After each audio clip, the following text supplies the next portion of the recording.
got so much motherfucking design on right now. Break it down, bring it back, make it clap. I got 3 old thoughts, new block, wearing that dick. Niggas on the line, and you know. Assalamualaikum warahmatullahi wabarakatuh.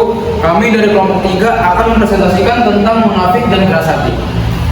Pertama, pengertian munafik.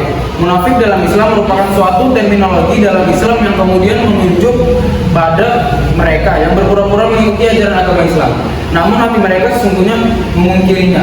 Sementara itu dalam bahasa Arab, pengertian munafik adalah orang yang berpura-pura. Adapun munafik dalam Kamus Besar Bahasa Indonesia atau KBBI, munafik adalah suatu upaya berpura-pura percaya ataupun setia kepada agama dan lainnya, tetapi sebenarnya dalam hatinya tidak.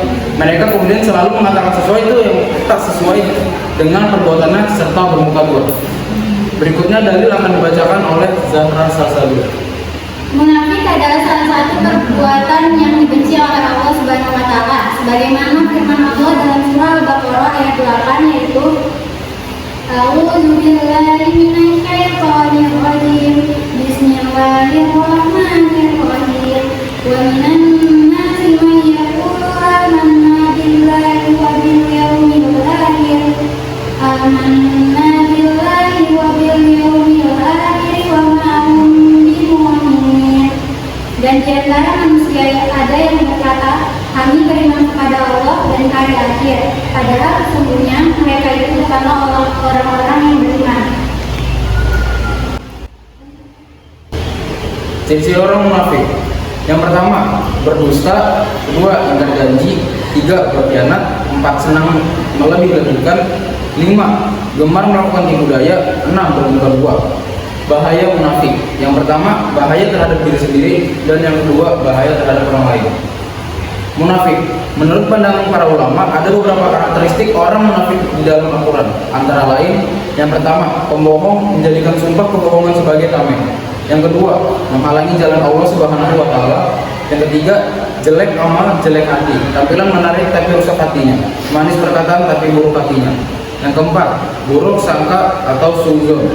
Yang kelima, berping dan sombong. Yang enam, melarang orang lain berinfak. Yang ketujuh, bermaksud mengusir orang-orang mukmin dan merasa lebih kuat. Hal-hal yang harus dilakukan oleh seorang mukmin terhadap orang munafik: yang pertama, jangan diikuti dan jangan hiraukan gangguannya, serta bertakwalah kepada Allah Subhanahu wa taala. Yang kedua, harus tabayun atau mencari kebenaran jika dapat berita dari orang munafik. Yang ketiga, jangan berteman dengan orang munafik jika mereka mengejek dan mencela Al-Quran. Yang keempat, selalu bersikap hati dan waspada terhadap orang munafik. Yang kelima, tegas dan bersikap keras terhadap orang munafik. Berikutnya pengertian keras hati akan dibacakan oleh Chelsea Andi. Menurut Kamus Bahasa Arab, keras hati sama dengan kasro al-qalb, artinya kekerasan hati atau kebengisan. Hati yang keras adalah hati yang kaku, kasar, dan tidak berperasaan. Dalam kehidupan modern yang perubahannya begitu cepat, terkadang hati manusia yang tidak kuat bisa berubah-ubah. Berangkat dari itulah dapat dipahami bahwa hati manusia mengalami suatu keadaan berbolak-balik dalam menentukan suatu ketetapan. Hati bisa menjadi sehat dan bisa menjadi sakit. Berikut dalil akan dibacakan oleh Zahra Salsabil.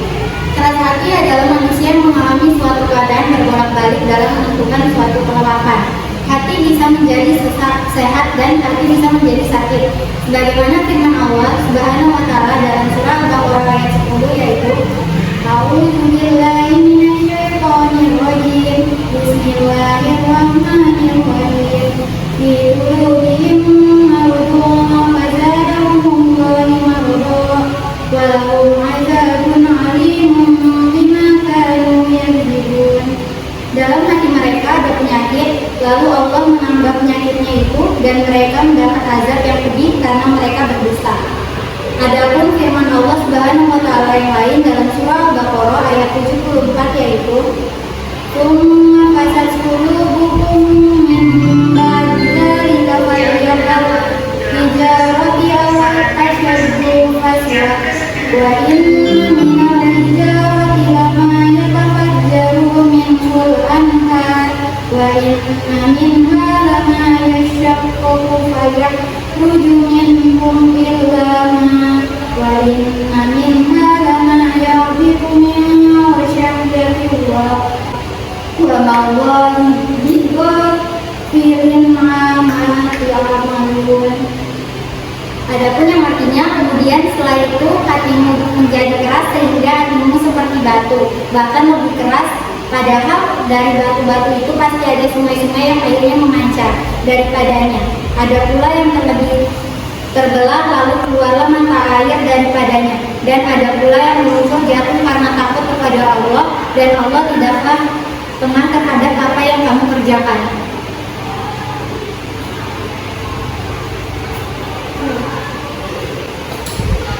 Ibnu Qayyim al-Jauzi mengatakan bahwa hati itu mempunyai dua ciri, yaitu hidup atau mati. Atas dasar ini, hati terbagi kepada tiga jenis, yaitu yang pertama hati yang sehat, qalbun salim; dua, hati yang mati, mayit al-qalb; tiga, hati yang sakit, marid al-qalb. Bahaya keras hati bisa dijauhi oleh orang-orang sekitar. Dua, berpikir sempit; tiga, kreativitas menjadi terbatas; empat, jauh dari kebahagiaan yang sebenarnya. Ciri-ciri keras hati adalah: satu, bermalas-malasan dalam mengerjakan kebaikan dan ketaatan serta meremehkan kemaksiatan. Dua, tidak terpengaruh hatinya dengan ayat-ayat Al-Quran yang dibacakan. Tiga, tidak terpengaruh hatinya dengan berbagai ujian, musibah, dan cobaan yang diberikan oleh Allah SWT.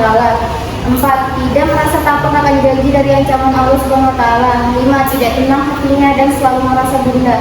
Enam, bertambahnya dan meningkatnya kemaksiatan yang dilakukan. Hati menjadi keras tentu ada penyebabnya. Adapun sebab-sebab kerasnya hati diantaranya adalah sebagai berikut. Satu, kemusyrikan, kekufuran dan kemunafikan. Dua, melanggar perjanjian yang dibuat kepada Allah SWT. Tiga, tertawa berlebihan dan banyak berbicara. Empat, banyak melakukan dosa. Lima, lalai dan ketaatan. Orang yang hatinya keras memberi itu obat agar dia bisa kembali ke jalan Allah SWT. Berikut adalah hal-hal yang dapat melunakkan hati. Yang pertama, beriman kepada Allah SWT dan selalu meningkatkan keimanan. Dua, banyak mengingat Allah, zikir dan membaca Al-Quran. Tiga, belajar ilmu agama. Empat, berbuat baik terhadap anak yatim dan orang miskin. Lima, banyak mengingat kematian dan berziarah kubur. Enam, menghadiri majelis taklim dan majelis nasihat. Tujuh, menjauhi sebab-sebab terjadinya fitnah dan dosa. 8, beribadah dan mendekati diri kepada Allah. 9, berteman dengan orang-orang yang saleh. Sekian presentasi dari kelompok 3. Wassalamualaikum warahmatullahi wabarakatuh. Nothing scares me anymore. Kiss me hard before you go. Summertime sadness. I just wanted you to know that baby, you're the best.